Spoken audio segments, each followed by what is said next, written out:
Hello, कसे आहात सगळे? तर आज आपण करणार आहोत शेवयाची खीर. पण त्या अगोदर माझ्या चॅनलला प्लीज लाईक करा, शेअर करा आणि सबस्क्राईब करा. तर चला साहित्य बघूया. इथे मी शेवया घेतलेल्या आहेत, साखर घेतलेली आहे, तूप घेतलेलं आहे, त्यानंतर मनुके, थोडे बदामाचे काप आणि विलायची पावडर घेतलेली आहे. दूध मी इथं तापायला ठेवलेलं आहे. आता एक कढई घेणार आहे, त्यामध्ये तूप घालणार आहे.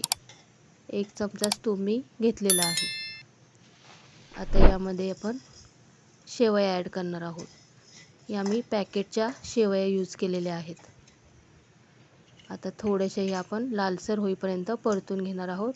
त्यानंतर यामध्ये मनुके आणि बदाम देखील घालणार आहोत आणि ते सुद्धा परतून घेणार आहोत. त्यानंतर यामध्ये दूध ॲड करणार आहे आपण गरम. अशा प्रकारे दूध ॲड करणार आहोत. अजून थोडं मी ॲड करणार आहे. या प्रकारे.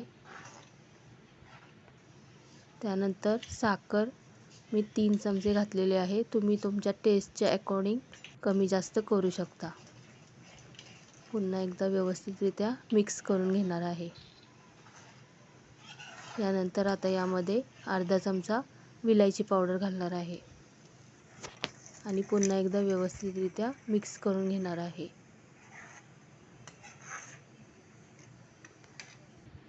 आता थोडा वेळ मी हे ठेवलं होतं गॅसवर 5 मिनिटासाठी. त्यानंतर तुम्ही याचा थिकनेस बघू शकता. आता ही खीर आपली गरमागरम खाण्यासाठी तयार आहे. खूपच डिलिशियस अशी ही खीर आपली खाण्यासाठी तयार आहे. नक्की ट्राय करा. Thank you.